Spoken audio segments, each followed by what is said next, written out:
Salud Mental para el Fin del Mundo, un podcast de Laboratorio Afectivo y Viva Comuna. Bienvenidos a otro episodio de su podcast de confianza, Salud Mental para el Fin del Mundo.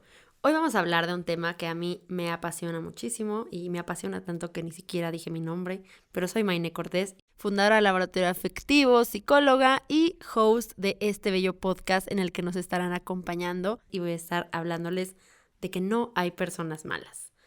Y es un tema controversial, amistades, porque sí me ha tocado mucha resistencia en el momento de explicar esto, y creo que obviamente viene de un lugar en el que siempre nos dijeron que están las personas buenas, que están las personas malas, que hay cosas que nos diferencian, ¿no? Y creo que hay mucha gente que está orientada a yo quiero ser una buena persona, y pues hay muchas categorías por ahí y muchas cosas depositadas en estos conceptos del bien y el mal, y por eso me parece natural que pueda generar resistencia, pero escúchenme porque yo sigo sosteniendo lo que he sostenido toda la vida, no hay personas malas. Y vamos a hablar de por qué. Pero primero, para hablar de por qué esto es una tesis válida, tenemos que hablar de qué es lo que nos han contado acerca de esto. Y lo que nos han contado, pues es básicamente lo que todos sabemos, ¿no? O sea, existe el bien, existe el mal, existe gente buena, existe gente mala. La gente buena ayuda, es linda, cuida, se preocupa por otras personas, hace el bien sin mirar a quién. Y la gente mala es egoísta, malvada, psicópata, narcisista, no le importan los sentimientos de otros, lo único que quieren es hacer daño, etcétera, etcétera. Y obviamente esta es una visión muy binaria de lo bueno y lo malo, pero tristemente es la visión que tenemos la mayoría de las personas conforme vamos creciendo porque es lo que nos dicen, ¿no? Y de pronto también nos enseñan a catalogar a la gente que nos hace daño, nos lastima, como gente mala, porque no harías algo malo si no fueras malo. Y ahí obviamente se complejiza un montón porque empezamos a categorizar a las personas con base en la experiencia directa que hemos tenido con ellas, cuando obviamente esta experiencia no es representativa de quiénes son. Piensen ustedes en la peor cosa que hayan hecho, o sea, la cosa que dicen, híjole, me superpasé, no estuvo bien, me arrepiento, me dolió, me sigue dando pena, me da ñáñara, no sé justificar eso. Todos hemos hecho algo que nos da vergüenza, que creemos que fue incorrecto, que haya lastimado a otra persona. Puede ser un espectro amplio de desde lo más superficial a lo más de verdad muy grave, pero todos hemos hecho algo. Y piensen en eso que les vino a la cabeza cuando dije la peor cosa que han hecho, porque seguro les vino algo a la cabeza. Y piensen en el contexto en el que estaban cuando lo hicieron. ¿Cuáles fueron los factores desencadenantes que les llevaron a tomar esas decisiones o esas acciones? Yo, por ejemplo, cuando pienso en una de las cosas que digo, chale, eso no estuvo tan cool, pienso en que en ese momento yo tenía pocos recursos socioemocionales para abarcar y entender todo lo que me estaba pasando. Estaba viviendo varios duelos al mismo tiempo, perdiendo gente y conceptos importantes de mi vida. No tenía muchos otros recursos para sostenerme, me sentía medio a la deriva. Muchas de las cosas que creí que quería cambiaron de la noche a la mañana. Yo era joven, tenía ansiedad porque no sabía qué iba a pasar después de la universidad. No sabía si iba a poder tener el dinero suficiente para sostenerme. Sentía que me estaba quedando sola. Pasaban muchas cosas en mi vida y un montón de emociones y procesos que en ese momento ni siquiera podía visualizar, aterrizar o nombrar, pero que al no tener yo la capacidad de manejarlos de maneras asertivas, de pedir ayuda, de tener una comunidad que me sostuviera en momentos difíciles, pues terminé tomando decisiones que lastimaron a otras personas o que fueron injustas. Ahora, si me quisieran ustedes juzgar como ser humano basada en esas malas decisiones o acciones que hice, pues probablemente digan como, ay, maldita Mayne. Y tampoco es como tan grave, no es como que apuñalé a alguien, o sea, genuinamente solo fui hostil con un par de personas que siento que pues lastimé en ese momento y ya. Y bueno, se recuperaron y ahora viven felices, no se preocupen. Pero eso, o sea, si me vieran a mí basada solo en esas interacciones, podrían decir, pues Mayne es una mala persona. Y la verdad no creo serlo. Me esfuerzo al menos mucho porque lo que yo haga pueda ser constructivo para mi entorno. Y creo que también, a través de analizarme en mis peores momentos, he llegado a la conclusión de que mi norte no va a ser convertirme en una buena persona. Porque así como no creo que existen malas personas, tampoco creo que existen buenas personas. Creo que solo existen personas. Y la gente es muy compleja y el mundo es muy complicado. Y entonces existen personas que a veces hacen cosas antisociales o nocivas, y existen personas que a veces hacen cosas prosociales o constructivas. Y puede ser la misma persona haciendo una cosa constructiva un día y haciendo una cosa destructiva al otro. Entonces, para mí tiene mucho más sentido ver a la gente así, no solo porque me lleva a relacionarme de manera distinta conmigo misma y mis propios procesos, sino porque también me permite ver un potencial más amplio en la gente y en los vínculos que establezco con ella. Creo que también las intervenciones sociales que tenemos para cambiar esas cosas que no están tan chidas están profundamente informadas por nuestra creencia de que la gente puede ser buena o mala. Cuando tenemos solo estas definiciones binarias de moralidad, tenemos que recurrir a soluciones bastante binarias e incompletas, como el punitivismo. Y entonces, toda la sociedad hace el consenso de existen personas malas. Y esas personas malas a veces cometen delitos. Y el delito es todo lo que la ley marca como delito. Si no es legal, es delito y está mal. Y si una persona hizo algo ilegal, es mala. Por ende, va a la cárcel. Y la cárcel debe ser un espacio de castigo. Aunque le pongamos el nombrecito de reinserción social, en realidad es un lugar para castigar a la gente mala. Y como sociedad llegamos a ese consenso bastante problemático, que ahora tiene a los sistemas penitenciarios siendo un espacio de brutal castigo y tortura social para personas pobres y personas neurodivergentes que resulta que cayeron en conductas y acciones que están en conflicto de alguna manera con la ley, pero que realmente no es que sean personas malas, sino que no tienen el capital social y económico para defenderse de cualquiera que sea la ley injusta que les encierra. Y sí, claro, el típico argumento de todo el mundo. Pero bueno, Mainé, en la cárcel también hay gente asesina, que ha violado, que ha secuestrado. Sí, definitivamente. Pero también tenemos que entender a esa gente en su contexto. ¿Es justificable? No, de ninguna manera. Pero si no podemos entender a esa gente en su contexto, entonces tampoco podemos entender los contextos que llevan a las personas a hacer esas cosas que nosotros decimos, es que yo nunca haría eso que ella hizo. Porque si tú no lo harías, es probablemente porque tú no has estado en los contextos en los que esa persona estuvo. Y si no puedes entender ese contexto, no puedes cambiarlo y no puedes impedir que siga sucediendo. La idea de que tenemos que catalogar a la gente como mala, encerrarla en un lugar lejos de la sociedad y olvidarnos de que existe, es muy problemática porque al final no dejamos de ser parte de la misma colectividad que esa persona. Y entonces los problemas solo se hacen más y más y más y más grande, y ahí tenemos gobernantes horrorosos que dicen, claro, la solución está en encerremos a todo el mundo. La solución está en pongamos penas más severas, castigos más grandes, fianzas más altas. Pero el problema no solo no se soluciona, sino que se vuelve muchísimo más grande. Y seguimos siempre pensando en cómo detenemos a la gente mala, asumiendo, aparte de manera muy conveniente, que nosotros, la gente buena, tenemos que detener a esas personas o tenemos que protegernos de esas personas. Y obviamente nosotros siempre somos gente buena, porque qué amenazante pensar en que uno puede ser malo, mala, male. Pero, ¿qué nos hace buenos? La realidad es que lo que nos hace buenas personas, a nuestros propios ojos, suele ser que tenemos una visión mucho más compleja de nosotros mismos que de las demás personas. Yo veo a alguien más teniendo un mal día y contestándole feo a alguien en la calle, y puedes decir, ay, qué persona tan terrible. Y puede que yo haya hecho lo mismo hace un mes, pero yo tengo el contexto completo de que ese día estaba teniendo un muy mal día, que le estaba pasando súper mal, que acaba de terminar una relación. Tal vez ni siquiera mapeé el hecho de que le contesté mal a alguien, porque también tengo toda esa complejidad de que al día siguiente le llevé flores a mi mamá, o desayuné con mi abuela, o abracé a una amiga que se sentía triste. Y entonces en esa visión compleja de todo lo que soy, puedo decir, sí, seguro he hecho cosas que no han estado correctas. Pero mira todo esto otro que he hecho, pero mira todo esto otro que soy. Mira mis intentos por ser una mejor persona. Y entonces ya, nos colocamos en la lista de gente que hace cosas buenas y que por ende es muy buena. Pero no tenemos el mismo acceso a la información sobre otras personas y sus contextos. Entonces sí, es más fácil ver acciones reprobables de su parte y decir, mala persona. Esto que parece como un juicio tan sencillo y que puede que lo haga con una persona en la calle y ya no pasa nada, me voy a mi casa y lo olvido para siempre, al final se hace a nivel sistémico sobre todas las personas de esta sociedad y sobre marcadores muy específicos de estas personas. Y más allá de que yo genuinamente creo que no hay personas malas ni personas buenas, creo que podemos hablar de manera más profunda sobre esto si entendemos un poquito más sobre desarrollo moral.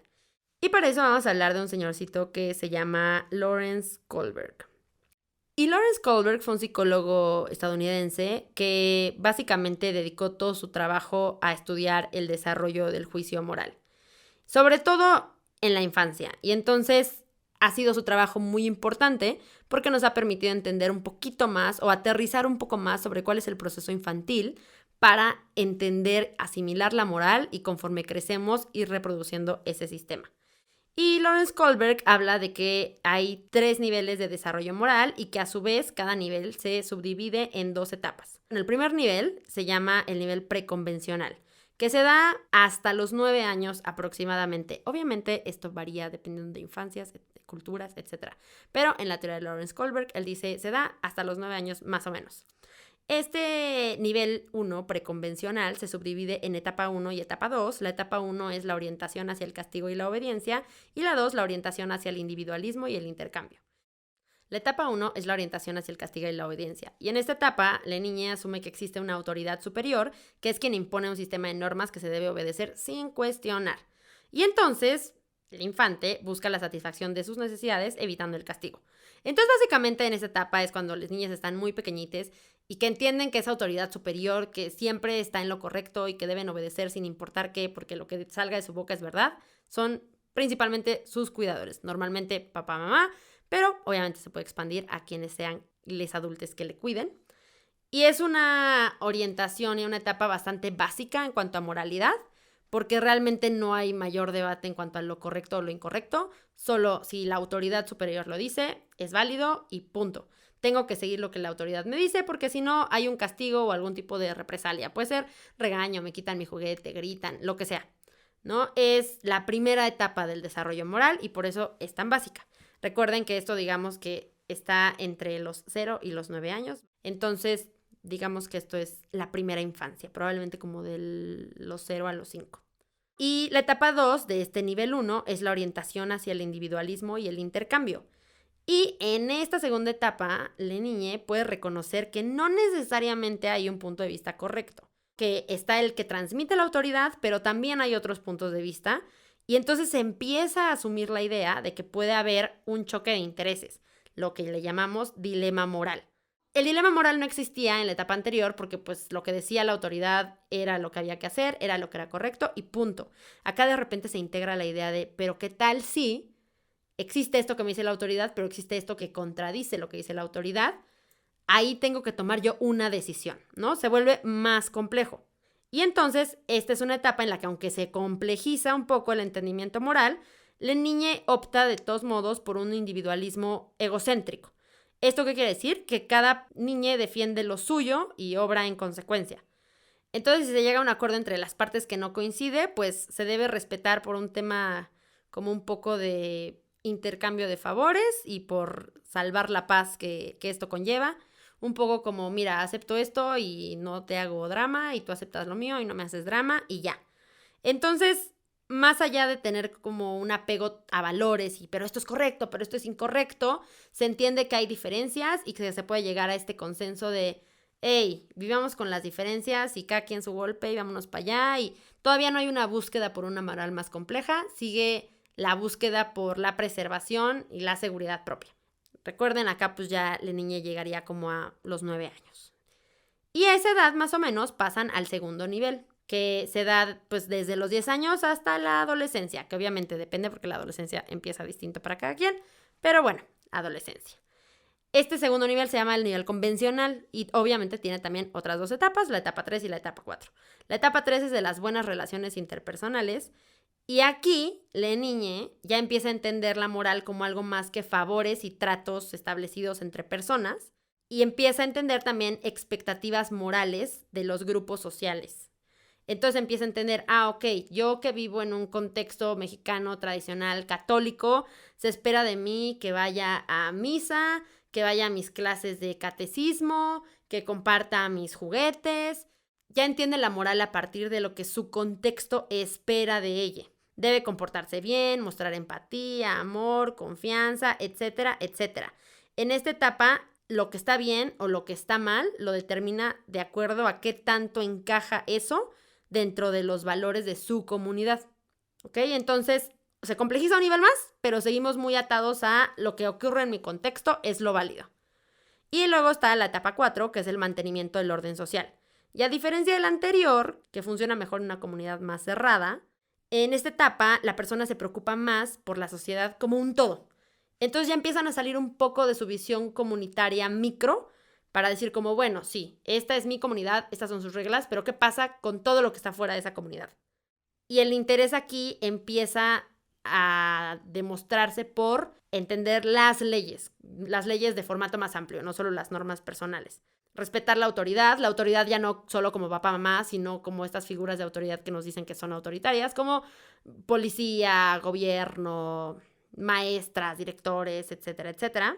Y encauzar las propias acciones para mantener el orden social que tenemos ya establecido, ¿no? Entonces, eso, o sea, no puedo pasarme el semáforo cuando está en rojo, tengo que cruzar la calle en la esquina y no a la mitad, no me puedo estar robando cosas del Walmart, o sea, todo esto va integrado en esta nueva moral en la que ya estoy pensando las leyes de manera más amplia, no solo en mi comunidad, sino como, ok, está mal robar en general, ¿no? Está mal grafitear en general, etcétera, etcétera. No que estén mal estas cosas, sino que en esta etapa se conciben así. Y después de eso, que ya dijimos que esto, digamos que empieza a los 10 años, termina en la adolescencia, viene el nivel 3, que es el postconvencional. En este nivel están la etapa 5 y la etapa 6. La etapa 5 es el contrato social, y aquí surge la duda de si las normas y leyes que rigen la sociedad son verdaderamente justas.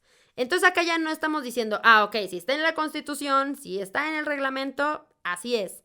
Estamos pensando, puede que sí esté oficialmente como parte de las leyes, que esto no es correcto, pero es justo, pero es válido, pero me hace sentido seguirlo. La persona aquí se plantea qué es lo que hace que la sociedad sea realmente buena. Y con esta pregunta, pues, puede llegar a la conclusión de que el funcionamiento de la sociedad en la que vive tal vez no es la correcta, ¿no? Entonces decimos como realmente es justo que una persona que roba comida porque tiene hambre vaya a la cárcel, por ejemplo. Y entonces empezamos a pensar, si estamos en una sociedad en donde da lo mismo porque estás robando comida, de todos modos vas a la cárcel, tal vez lo que está mal no es la persona que robó por hambre, sino la sociedad que te castiga por eso. Entonces ahí, que es justo un periodo de adolescencia tardío, empezamos a cuestionar como todas estas cosas, y también esto es uno de los grandes catalizadores de rebelión adolescente que hay, porque entramos a este nuevo mundo de contradicciones en donde decimos, chale, pues igual y eso que me habían contado no era siempre la respuesta a lo bueno y lo malo, sino una construcción que no siempre tiene sentido. La siguiente etapa de eso son los principios universales, es la etapa 6. Y aquí el razonamiento moral de esta etapa es abstracto y se basa en principios morales universales, independiente de las propias leyes. Entonces acá ya atravesamos varios dilemas morales que nos hacen arraigarnos a ciertos valores y creer ciertas cosas en cuanto a lo moral, que no necesariamente depende de lo que está escrito en las leyes o de lo que tu contexto te dice, esto es bueno, esto es malo, ¿no? Algo que ayuda a entender como la diferencia entre el punto 5 y el punto 6, ¿no? Que recuerden que la etapa 5 era el contrato social y la etapa 6 son los principios universales. Es como el tema de la desobediencia, ¿no? Una persona que está en la etapa 5 se va a encontrar todavía mucho más resistente a la desobediencia, o sea, lo puede empezar a cuestionar, lo puede empezar a pensar, pero va a ser más una cosa como, pues, tal vez lo que debemos hacer es reformar la Constitución, etcétera, etcétera. Y una persona que ya pasó a la parte 6 está un poco más abierta a la desobediencia como una forma de cambio también. Entonces, ya no necesariamente está atando el cambio social a procesos democráticos, sino que está diciendo, también podemos hacer marchas, también podemos hacer este tipo de activismo, de acción directa, etcétera, etcétera, etcétera. Entonces, en la etapa 6, digamos que la persona ya está de acuerdo en la lucha por los derechos o a favor de la justicia, sin importar si esa lucha va en contra del sistema en general o si obstruye demasiado el funcionamiento normal de ese sistema. Y pues bueno, estas etapas pues las pone Kohlberg de literal los 0 años hasta la adultez temprana. Obviamente son hechas a través de la observación, de muchos estudios, pero tenemos que entender también que nuestro amigo Kohlberg era un hombre blanco privilegiado y que pues por eso estaba un poco sesgado. Y creo que si voy a hablar de Lawrence Kohlberg, también me gustaría hablar de una de sus más grandes críticas, que es Carol Gilligan, porque Gilligan fue una de las personas que le ayudó a Kohlberg a desarrollar su teoría, pero que siempre le criticó mucho porque hablaba de cómo esta teoría realmente era aplicable solamente a hombres caucásicos, específicamente del norte global, y que tuvieran ciertas condiciones como socioeconómicas específicas, ¿no? Y Kohlberg pues también tenía un montón de sesgos, tenía sesgos muy misóginos. De repente hablaba de cómo el desarrollo moral se daba mucho más rápido en hombres que en mujeres, porque las niñas se preocupaban por cosas que no eran importantes, como el cuidado y relaciones como con los pares, como, ¿no? O sea, entonces que los hombres, los niños estaban mucho más orientados a pasar rápido por estas etapas y las niñas se detenían en problemas relacionales como muy específicos en cada una y eso retrasaba su desarrollo, ¿no? Entonces, obviamente esto es sumamente criticable, obviamente varía de cultura a cultura. Esta teoría de Kohlberg fue desarrollada en un entorno muy hegemónico en Estados Unidos, etcétera, etcétera. Esto no quiere decir que todo el mundo se desarrolla de la misma manera, esto no quiere decir que si vives en Japón y no has cumplido con la etapa 3 a los 15 años, todo está mal. Esto cambia en todos lados. Y por eso es tan importante seguir estudiando esto en todas partes, porque así tenemos más información de si cambian los factores, cómo se podría alterar el desarrollo moral. Pero bueno, hablamos de esto porque la teoría de Lawrence Kohlberg es una de las más aceptadas en cuanto a desarrollo moral y creo que es una de las más claras para ayudarnos a explicar lo que vamos a hablar el capítulo de hoy. Entonces, sí, Lawrence Kohlberg hizo muchísimas aportaciones al estudio del desarrollo moral. Es muy interesante su teoría, les recomiendo que se acerquen a ella y si tienen curiosidad le den una echada de ojo, pero recuerden acercarse siempre de manera crítica porque este señor también tiene sesgos, también es problemático y también pueden revisar el trabajo de Carol Gilligan, que es una de sus principales críticas, porque a pesar de que la teoría de Kohlberg es muy aceptada en general, pues obviamente también tiene un montón de agujeros por ahí que varias personas diversas han señalado y es importante saber eso. Y pues Carol Gilligan, una cosa que hizo muy interesante fue la propuesta de la ética del cuidado, en donde hablaba del desarrollo moral y de la teoría de Kohlberg también aplicada a mujeres y porque no era banal que las mujeres se quedaran constantemente pensando en temas de cuidado en lugar de avanzar rápidamente a través de las etapas como los hombres. Pero bueno, eso profundícenlo si gustan. Era el pequeño paréntesis para decir no crean todo lo que Lawrence Kohlberg digan, pero estudien su teoría, es interesante. ¿Y para qué les conté todo este drama de Kohlberg? Porque me interesa mucho entender que el desarrollo moral es un proceso neurológico, psicológico y social. Es un proceso que poco a poco las niñas van integrando conforme crecen y dependiendo del contexto en el que crecen. Entonces, hay personas adultas, que yo diría que siguen sin llegar a la etapa 6 del desarrollo moral de Kohlberg. Y personas bastante adultas, ni siquiera como gente de 30 años. ¿Ven cómo estoy diciendo que los 30 años es la juventud? Porque tengo 30 años. Pero no, personas como ya bastante maduras, o sea, gente ya de 60, 70, 80, que aún así, con toda su experiencia de vida, con todo su recorrido, con todos sus años, no cumplirían con la descripción de la última etapa del desarrollo moral. Y esto tiene que ver también con los recursos que tenemos a nuestro alcance, porque acceder a tener dilemas morales cada vez más complejos que nos vayan permitiendo afinar nuestro juicio moral puede también ser un enorme privilegio, ¿no? O sea, el hecho, por ejemplo, de que yo pueda acceder a viajar y conocer otras culturas, ya me va a plantear dilemas morales mucho más complejos que una persona que tal vez no tiene ese acceso. Porque me voy a confrontar con ideas y con realidades que son tan distintas a la mía y que me van a hacer realmente pensar, caray, entonces lo que yo vivo genuinamente es un constructo. Y es una cosa muy distinta escucharlo y medio racionalizarlo y decir, pues sí, asumo que sí, a genuinamente confrontarte con cosas y sentir lo que esas cosas ocasionan en ti. Porque a lo mejor puedes decir, ok, esto es un constructo de mi cultura y lo entiendo, pero de repente cuando me confronto con una cultura que lo hace de manera distinta, genera en tu cuerpo resistencia. Y aunque entiendas que no es que sea mala la forma en la que lo hace otra cultura, te das cuenta de que tu cuerpo no tiene las herramientas para hacerlo de forma distinta. Y eso es muy fuerte. Y eso genera dilemas morales súper complejos que te llevan a otros procesos racionales completamente distintos y que pueden expandir mucho tu propio entendimiento de lo que está bien y lo que está mal.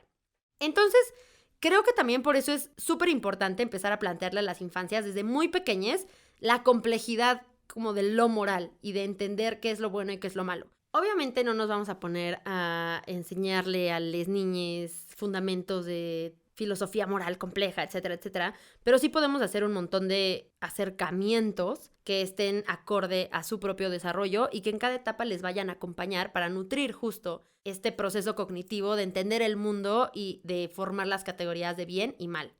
Y las categorías de bien y mal son muy útiles para el desarrollo moral. Digamos que, al menos de la forma en la que yo las entiendo, son herramientas que nos permiten eventualmente llegar a la conclusión de que el mundo no es tan binario. De inicio nos sirven para marcar un espectro sobre el cual vamos a entender el mundo, aunque al principio lo entendamos de manera muy blanco y negro. Una de las grandes formas de fomentar desarrollo moral a través de la humanidad y de su historia ha sido la ficción. La ficción nos da un montón de simulaciones, ideas, perspectivas y situaciones que nos permiten cuestionarnos acerca de ellas e irnos formando nuevas ideas de lo que es correcto, lo que es incorrecto y socialmente hacia dónde tenemos que encaminarnos. No es gratuito que para las niñas sea tan atractiva la visión superhéroe-supervillano, porque es demasiado binaria. Entonces es lo suficientemente sencilla para integrarla y para empezar a tener referentes morales tanto de bien como de mal, y esos referentes de los dos polos se vuelven modelos a seguir para orientarnos hacia un lugar o hacia el otro. Entonces empezamos a ver a los superhéroes como esta gran burbuja de lo que es el bien, y las niñas tratan de emular conductas de superhéroes para apegarse hacia esta conducta prosocial de yo quiero ser bueno, yo quiero ser como Spider-Man, yo quiero ser como Batman, yo quiero ser como Superman, etcétera, etcétera. Mientras empiezan a satanizar y a tenerle miedo y aversión a estas cosas que representan los villanos o las villanas. Entonces, sí quiero ser como Spider-Man, pero qué horror el Duende Verde. Sí quiero ser como Batman, hay que vencer al Guasón. Sí quiero ser como Iron Man y entonces tenemos que luchar contra... ¿Contra qué cosas lucha Iron Man? Siento que siempre lucha con una cosa bien random, pero bueno. Tenemos que luchar contra esta amenaza extraterrestre que viene a la Tierra, etcétera, etcétera. Entonces, es muy llamativa esta idea porque a nivel cognitivo es muy fácil de entender y muy fácil de replicar. Pero de repente, conforme crecemos, también idealmente podemos problematizar eso que nos dijeron que los superhéroes representaban. Por ejemplo, Batman es un gran ejemplo.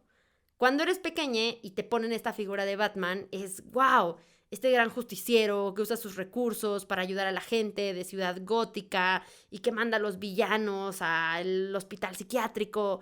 Y entonces, ¿no? O sea, el comisario Gordon depende de él porque es tan bueno, porque vive torturado, porque perdió a sus padres, etcétera, etcétera. Pero creces y creces y creces y vas escuchando un poco el discurso de los villanos, vas entendiendo un poco la estructura de Ciudad Gótica, vas viendo cómo funcionan las cosas y hay un punto en el que dices, ¿qué le pasa a Batman? O sea, ¿cuál es el problema de Batman? Tiene todo el dinero del mundo y sale a la calle a golpear gente con enfermedades mentales. O sea, por favor, que ese señor invierta ese dinero en redistribuir los recursos, en asegurarse de que la gente que necesita ayuda psiquiátrica o psicológica la reciba, etcétera, etcétera. Porque de repente te empiezan a hacer sentido los discursos de los villanos. Empiezas a conocer su historia más de cerca y también empatizas con ellos. Creo que Batman es un gran ejemplo porque tiene villanos bastante complejos. Creo que también hay muchos superhéroes que se quedan en villanos hasta cierto punto, como muy, muy, muy malos, pero que tampoco tienen una gran razón para ser tan malos, solo son extremadamente malos y quieren hacer el mal por el mal, etc. Pero en Batman los villanos suelen tener un trasfondo más complejo, de crítica social. Y aparte, algo muy curioso de Batman es que los villanos no vienen o no se van a la cárcel, sino a Arkham, que es el psiquiátrico. Entonces, te habla mucho de esa sociedad, que la gente que termina siendo villanizada y castigada son realmente pacientes psiquiátricos, personas que están fuera de la norma neuronal. Personas que ven la realidad de manera distinta a Batman, que la ve de forma, por supuesto, muy hegemónica. Entonces, eso pasa. Las niñas muy fácilmente se identifican con Batman, pero la mayoría de los adultos, o no sé si la mayoría, pero una buena parte de los adultos, conforme crecen, pueden también identificarse hasta cierto punto con ciertos discursos de villanos o villanas de esa misma historia. Eso se da gracias a que hay un desarrollo moral que complejiza, que te hace entrar en dilemas y que de repente empieza a tomar en cuenta el contexto y no solo la acción separada de absolutamente todo. Entonces, el hecho de que eso ocurra, de que nuestro desarrollo moral se vaya nutriendo poco a poco de nuestras experiencias, de nuestro acceso a perspectivas distintas, a personas que nos narren el mundo de maneras complejas, a un montón de confrontaciones personales con ideas nuevas, etcétera, etcétera, nos permite llegar a narrativas en donde decimos, ok, ¿y entonces qué pasa cuando el mundo sigue reglas injustas? Que es nuestro caso, porque el mundo tiene muchas reglas injustas, muchas de ellas muy institucionalizadas y que castigan a un montón de gente que en realidad está haciendo cosas justas, prosociales, que nos cuidan colectivamente, pero que son penalizadas. como los defensores del territorio, como las mujeres que hacen activismo por el derecho a decidir, personas que están tratando de advertirnos sobre la crisis ecosocial, etcétera, etcétera, etcétera. Y que todos los días son penalizadas o son castigadas por un sistema que considera lo que hacen desobediencia y que inmediatamente las pone en la categoría de mala persona. Obviamente esto es muy complejo y creo que hay cosas que todos podemos decir, ok, esto está socialmente mal. Si yo voy por la calle y le pego a alguien de la nada, pues sí, está mal. Lo que está mal sirve para mantener la cohesión social. ¿Por qué está mal pegarle a alguien en la calle? Porque es una conducta antisocial. Yo no puedo vivir en una sociedad teniendo un montón de conductas antisociales porque se empieza a resquebrajar el tejido que me permite coexistir de manera armoniosa y que me protege tanto a mí como a los otros miembros de esa sociedad. Entonces, realmente el tener etiquetas morales responde a una necesidad de cohesión y de tejido social. En el momento en que rompemos esas reglas, el tejido se empieza a romper. Pero ¿qué pasa cuando son las normas que hemos establecido lo que empieza a romper el tejido social? Teniendo leyes o normas injustas, el tejido social se irá resquebrajando porque privilegiará a unas personas sobre otras. Y no se puede construir un entorno armonioso cuando esas son las condiciones sobre las que se construye. Entonces, las personas nos topamos en la vida con un montón de complejidades. Y a veces hacemos cosas del lado del bien, a veces hacemos cosas del lado del mal. Pero en realidad, todo responde también a nuestros contextos. Y me parece muy útil verlo así, porque entonces cuando veamos socialmente una conducta antisocial, podremos pensar qué fue lo que ocasionó y desencadenó esa conducta y no dónde metemos a esta persona que ahora es peligrosa o cómo la castigamos para que no lo vuelva a hacer. Porque aparte, el castigo, obviamente, no nos ayuda mucho. El castigo en sí es violento. Como veíamos en las etapas del desarrollo moral, justo en el nivel 1, que es nuestro nivel preconvencional, la etapa 1 es la orientación hacia el castigo y la obediencia. Si se dan cuenta, el castigo es eficiente solo al primer nivel de nuestro desarrollo moral. Y el nivel más básico de desarrollo moral es aquel que cumple las normas para no ser castigado. Al utilizar el punitivismo como una forma de reforzar nuestros sistemas morales, solo estamos ayudando a que la gente se quede en el nivel más básico de desarrollo moral que existe. Esto es muy fuerte cuando entendemos que el punitivismo es la vía principal de refuerzo moral que hay en la mayor parte de las sociedades humanas. Porque entonces no estamos dando puentes que permitan transitar a las personas de un estadio moral al otro. Estamos solo reforzando esta idea de hay una ley y si tú no la sigues te vamos a castigar. La autoridad se sigue siempre porque si no la sigues hay castigo. Pero no hay ahí una complejización de si no sigues esta norma, si no sigues esta ley, hay consecuencias sociales, lastimas a la gente de tu entorno. Deberías querer seguir una norma por cuidarte a ti y cuidar a otros, más que por no querer un castigo. Pero si lo único que damos cuando se rompe la norma es el castigo, estamos una y otra vez regresando al mismo lugar muy básico. Lo que tenemos que hacer es dar cada vez dilemas morales más complejos. Pensar en cuáles son los contextos y en cómo podemos revertir esos contextos. Contrario a lo que se cree, la mayoría de las personas que están en espacios como las cárceles no son personas psicópatas, malvadas, narcisistas. Es gente que por un montón de factores sociales no tuvieron los recursos para conducirse por otro camino y terminaron estando de una u otra forma en conflicto con la ley.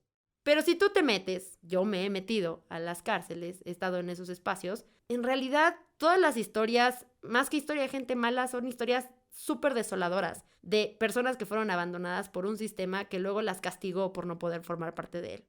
Y entonces ahí es donde empezamos a pensar, ¿entonces realmente hay gente mala? ¿Entonces realmente hay gente buena? Y creo que cada que hablo de esto la gente sale como con un caso que creen que es irrefutable, ¿no? Pero ¿qué tal el Mochaorejas, por ejemplo? ¿Pero qué tal Ted Bundy o Charles Manson? ¿Estaban locos? ¿Eran asesinos? ¿Eran psicópatas? Sí, puede que esas personas tengan trastorno de personalidad antisocial, que es el diagnóstico oficial de las personas que en la cultura popular se dicen psicópatas, pero que no, eso no es un diagnóstico. Puede que sí, puede que hayan sido personas con trastorno de personalidad antisocial. Pero el trastorno de personalidad antisocial también se desarrolla en un contexto específico. Y sí, puede que en ese momento estemos hablando de Ted Bundy. Pero Ted Bundy tuvo una situación y tuvo un contexto que muchísimas otras personas que no son Ted Bundy también tienen. ¿Cómo ayudamos a esas personas?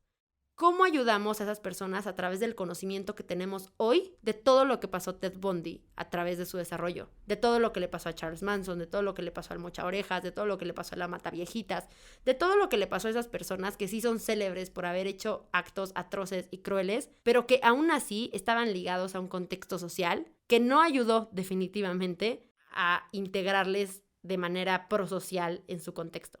Y entonces a esas personas, sí, tenemos que darles tratos específicos. No puedes decir como, ay, mataste a 50 personas, está bien, tuviste un contexto muy difícil, suerte. Pues no, obviamente hay sistemas que se tienen que poner a trabajar para resguardar a las personas de esta gente que de una u otra manera tiene una brújula moral ya muy torcida y que han perdido su capacidad de arraigarse a lo social y al cuidado como una forma de existir. Por supuesto que sí. Pero estos casos, se los juro, son la excepción. Por eso son casos tan famosos. Porque si todas las personas que están en las cárceles fueran Ted Bundy no sería Ted Bundy. Ted Bundy sería, güey, número 150,000. Pero es Ted Bundy porque resulta que sí es único, que sí es muy especial, en un sistema súper gigante, pero que definitivamente no está formado por gente como él. Entonces sí, pensemos en cómo vamos a lidiar con esas personas, en cómo vamos a construir mejores sistemas a través de sus historias, que también nos hablan de muchísima desolación, de muchísima violencia, de muchísima angustia.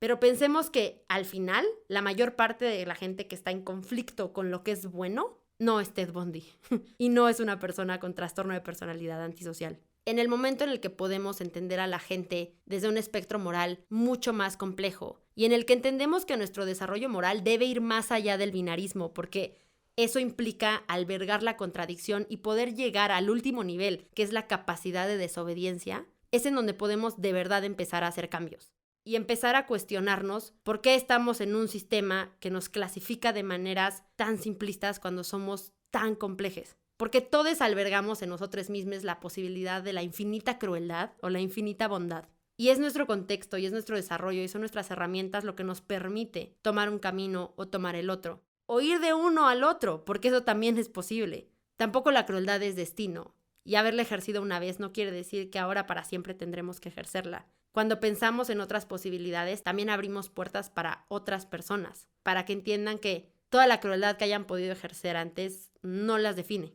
Y eso no quiere decir que tengamos que ahora ser centros de rehabilitación de todas las personas y que si alguien nos hizo daño, entonces tenemos que ir y abrazarle y decir, ven, te acompaño al camino de la luz.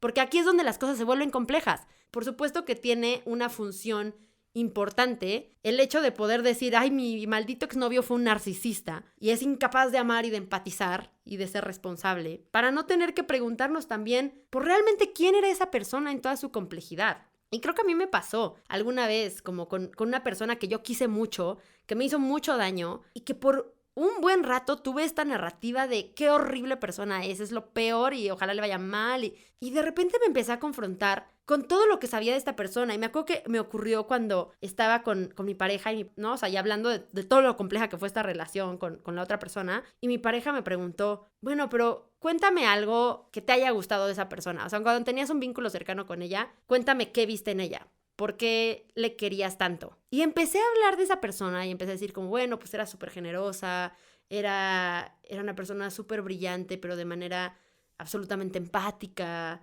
y me hacía reír, etcétera, etcétera, etcétera. Y a través como de todo ese recuerdo, de repente me confronté con todo eso que también era esa persona que me lastimó muchísimo. Y de repente dije, wow, no era una mala persona. Tenía contextos muy complicados, situaciones muy difíciles. Yo no tenía la culpa de eso. Yo no merecía nada de lo que me hizo, ¿no? O sea, definitivamente eso no era mi culpa y no me tocaba a mí cargar con ese daño. Fue injusto que yo lo haya tenido que hacer, pero no era una mala persona. Era una persona muy compleja, con situaciones muy difíciles. Y creo que sus herramientas le alcanzaban para hacer lo que hizo. Y yo merecía más. Y ya, a veces las cosas solo son injustas. Y entonces me importa mucho hacer algo para que el contexto que esa persona vivió no se siga replicando. Deseo que esa persona pueda estar en un mejor lugar, que pueda generar más recursos, que pueda construir vínculos más seguros. De verdad, de corazón lo deseo, pero yo no puedo hacer nada por eso, ni siquiera sé dónde está esa persona. Pero sí, al menos en mi trabajo de todos los días, quiero que la gente que está en situaciones similares a las que esa persona alguna vez tuvo, sepa que existen caminos distintos, sepa que se puede sanar antes de llegar a hacer daño, sepa que tienen espacios para hablar de lo injusto que es la vida y de lo doloroso que eso puede llegar a ser. Y entonces a través de entender eso, yo sané muchísimo. Porque ahora no necesito de hablar de esta persona que me hizo daño como el peor ser humano del mundo, sino como alguien que ahora que entiendo me duele profundamente su realidad y necesitamos hacer algo para cambiar el hecho de que ese es el contexto de muchísima banda. Sirve mucho. Emocionalmente es un escudo llamarle a la gente mala. Y nos ayuda a procesar muchas cosas, nos ayuda a anclarnos al enojo antes que a la tristeza. Y a veces eso salva, porque el enojo da energía, porque el enojo es un gancho. Y el enojo te lleva a la superficie cuando la tristeza te ahoga. Y a veces es necesario, y ni siquiera tiene nada de malo hacerlo un rato.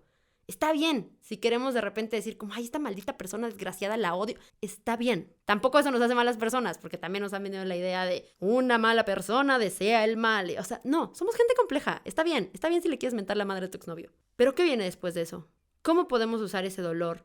Y no de esta forma como trillada de perdona a la gente que te hizo daño, ellos también hicieron algo por ti. No les debes nada. No les perdones si no quieres. Pero, ¿cómo podemos usar esa herida, ese daño, esa confusión, esa injusticia para plantearnos distinto el mundo? No a esa persona. Esa persona puede que no la quieras volver a ver en tu vida. O sea, yo esta persona que les digo que me hizo daño y que ahora entiendo y que tengo mucha compasión por ella, igual no la quiero volver a ver. O sea, igual no quiero que sea mi amiga, igual no quiero tenerla cerca. Pero sí me replantea mi relación entera con la gente que ha vivido situaciones similares. Y creo que al final es eso. Adjudicar maldad a quien hace daño puede ser una herramienta emocional que momentáneamente salva, pero eventualmente es muy destructora socialmente esa idea. Y puede parecer como una banalidad, decir como, hey, esa tirria que le tienes a tu examiga, a tu exnovio, etcétera, etcétera, puede ser socialmente destructiva porque, pues, no, es como de, ay, bueno, pues, ¿quién soy yo, Batman? Pero al final, eso refuerza, esos pequeños rencores personales refuerzan la idea de que cuando vemos a alguien en conflicto con la ley, digamos, sí, que se pudre en la cárcel. Y que no busquemos otras alternativas, entendiendo que a lo mejor esa persona hoy está en la cárcel y no va a hacer más daño,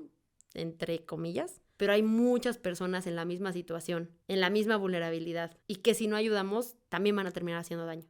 Entonces, eso, estoy convencida de que no hay gente mala, estoy convencida de que no hay gente buena, hay gente compleja, como nosotros. Y me parece muy poderoso empezar a cuestionarnos cómo hemos llegado a la conclusión de que la gente mala es mala y cómo llegamos a la conclusión de que la gente buena es buena. Y cuando trascendemos ese binarismo y cuando llegamos a la pregunta de qué tanto estoy dispuesta a la desobediencia para cambiar mis propias ideas de lo ideal y para desafiar las ideas de lo ideal en mi contexto, pues también eso nos habla como de cómo ha sido nuestro desarrollo moral.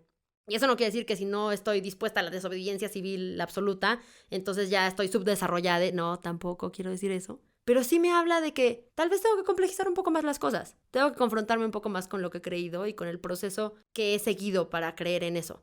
Creo que, por ejemplo, la religión es una de las cosas que más altera ese desarrollo moral. Porque te da reglas como muy claras que son inviolables, que se vuelven dogma. Y no que la religión siempre tenga que ser así. Hay gente religiosa profundamente crítica que hace un montón de esfuerzos por hacer otras lecturas de su propia fe. Pero creo que en general para el mundo no es un espacio muy crítico, ¿no? Y si venimos de ese bagaje de familias ultra religiosas, ultra conservadoras, puede que poco nos hayamos confrontado con dilemas morales que nos hagan complejizar más la vida y a la gente. Y vale la pena traerlos a la mesa. Creo que es una gran manera de seguir creciendo. Así que cuéntenme qué opinan de la gente mala, de la gente buena, de la moral y la desobediencia civil. Les mando muchos abrazos y les dejo nuestras sabias palabras. Y nuestras sabias palabras de hoy son cortesía de Michael de The Good Place. Si no han visto The Good Place, véanla. Es una serie muy preciosa y que justo ayuda a complejizar un montón de las cosas de las que hablamos hoy. Está en Netflix.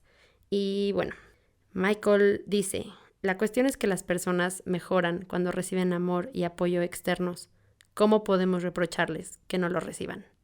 Y con esa reflexión les dejo. ¿Cómo podemos ayudar a que las personas reciban eso que les permite ser más prosociales, que les permite cuidarnos más? ¿Cómo podemos nosotros acercarnos a los recursos que nos ayudan a cuidarnos a nosotros mismos, pero también a las personas que están a nuestro alrededor? Les mando un abrazo y nos vemos en el siguiente capítulo. Bye.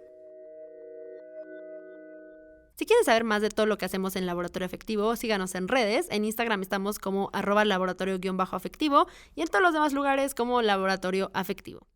También recuerden que para todo lo relacionado con charlas, talleres, material, productos, colaboraciones, pueden encontrarnos en la página laboratorioafectivo.com o escribirnos al correo laboratorioafectivo@gmail.com. Este es un podcast producido por Laboratorio Afectivo y casa productora Viva Comuna. La producción ejecutiva, escritura y conducción corre a cargo de Maine Cortés, el sonido directo y la edición a cargo de Frida Arroyo, la edición y producción a cargo de Lucía Mondragón y Jennifer Miranda. Muchas gracias a todos de parte del equipo.